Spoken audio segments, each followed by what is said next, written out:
In today's video, a drift machine that looks a whole lot like a K12 Nissan March or Micra, but in fact more or less is an S14 Nissan Silvia. It got driven by Nomura Ken too, this fella, on the left. But first, a bit of a montage.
So many bumps and crashes that day, and disappointing to see that Nissan of High Tension backed his S13 into a pole, and it was in this car that I rode shotgun in with Nissan driving about a year earlier.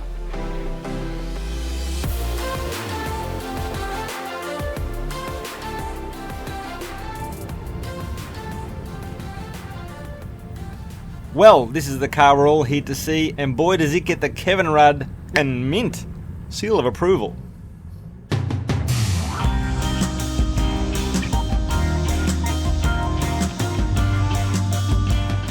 Look, the car is definitely cool, so zero hate here. The wheels are a bit hard to look at, that's all I'm saying. The fact of the matter is the car's been put through hell and it still stayed together. So full credit to the owner or whoever was the vision impaired person who welded it. Good job.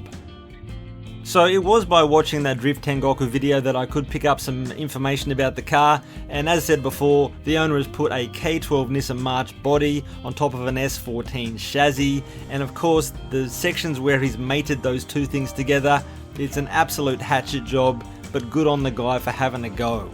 And I promise I'm not going to lay the boot in anymore, but I will say Nomura Ken said Zats, and I wholeheartedly agree. Okay, I think it's all out of my system now, so let's dive into this car proper. And before we get in under that skin, those wheels, they are Seeker GX by Work wheels. It's unfortunate as you step into the office that you can't see the gauge cluster, but that is the Silvia gauge cluster. Of course, some extra gauges there too, and I wonder if any S-chassis peeps out there don't recognise, well, sections of the transmission tunnel. Does it look familiar? And naturally under the bonnet there's an SR20, and naturally because, you know, it is a Silvia, of course, and it's so packed in there that you can't see any of the structural fabrication that's gone on, something we can all be thankful for. The car is turboed, and of course there's a bunch of things in there that you'd recognise from your local hardware store. Again, just epic work.